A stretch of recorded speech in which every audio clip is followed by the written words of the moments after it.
Phil, wasn't the result you guys wanted tonight. Obviously, 3 losses in your last 5. Just what needs to change offensively to get things back on track? Look, I just said to the team that we're going. We can't shy away that we're going through a little bit of a dip, and we've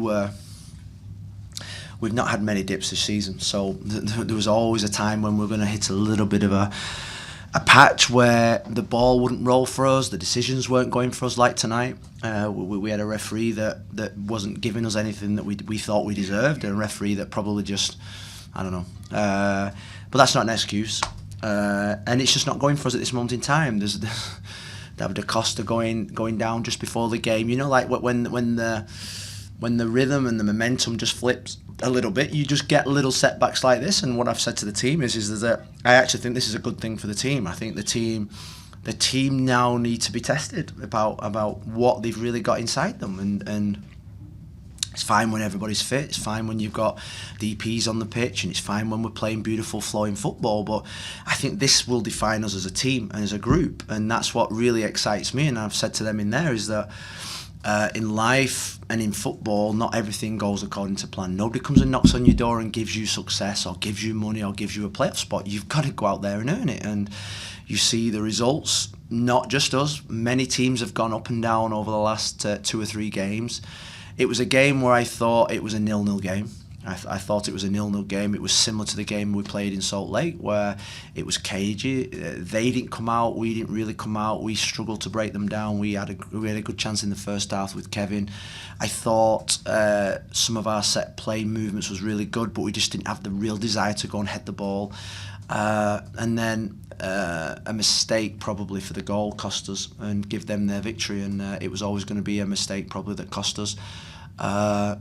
And in 48 hours time we go again against Minnesota, and we have to bounce back. I think that's the first time since I've come to Portland that I've lost consecutive games. So, and that's the first defeat in 10 at home. So what I said to the team is that we've been having a hell of a run at home, and there was always going to be a point when somebody would beat us. This is our point. Let's go again on another 10-game unbeaten run, and this team always bounces back. The history of since I've come here means that this team always bounce back. We've got to bounce back on Saturday against an outstanding team. Hey, Phil. So I want to kind of focus on the change that you were forced to make, right? With DaCosta going out and Mora going behind Kelsey. I thought Mora looked really good sitting back and kind of getting more action through that mid. So just kind of your thoughts on how that went and what you're looking or anticipating for Saturday. Yeah, well, I actually thought the minute that Pipe went off, we lost control of the game a little bit.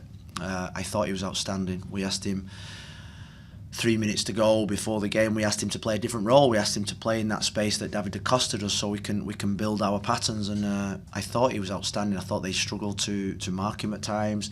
I thought he'd give us control, and he just hit a brick wall physically. He signalled to come off, and the minute he went off, we lost some of that control. I thought Juan Mosquera was tired. I think he was tired from the weekend's game, so we had to make a change there. Ari Lassiter has not trained at all in terms of contact. He only got the go-ahead from the surgeon today to go back into contact stuff. So the decision at the start of the game was to play either Omir in the 10 and Ari wide, but Ari's had no contact training for 6 weeks. So we are using all our depth. And what I always think is that when you get to these points, those depth players that have been waiting, and they've been challenging and they've been training every single day, it's their time now. It's their time to step up. It's no time to moan, and they've got to step up, and they've got to be really strong for the group, because they're the energy in the group that needs to push the rest of the players through this sticky patch. The biggest takeaway for me in this game relied around the out-of-possession shape that the team was setting up in, allowing a ton of space in the center for Real Salt Lake to carry the ball forward, usually without any pressure.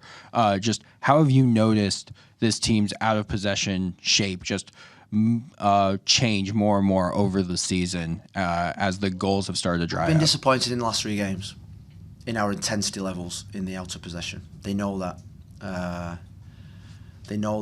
It's something that we've spoke to them about at this moment in time because of the lack of days between training. We can't really train it to an intensity level that we want. But I'd say that the Toronto game, the New England game, the game against St. Louis was nowhere near the intensity levels that I think that made us really successful. We've just dropped off on that. We've become a little bit cautious in our approach. There were some really good moments of defending when we were compact and we countered attack off that in the first half.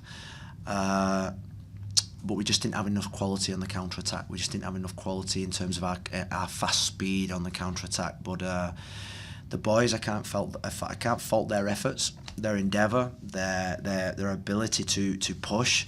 We're just lacking that little bit of quality, I feel. And in this league, you're going to have to take the rough with the smooth, and you're going to have to bounce back from difficult moments, and you're going to have to dig in during games. And I think the next few games we're going to have to dig in. We're going to have to find other ways of winning, and it's probably not going to be beautiful at times because we've got players out, we've got players missing. But it's my job to make sure that this team is ready to go on Saturday. And so the last 3 games are on me, and I take full responsibility for that because I need to get this team playing better. Okay, we're going to wrap it there. Thanks for the time. Good.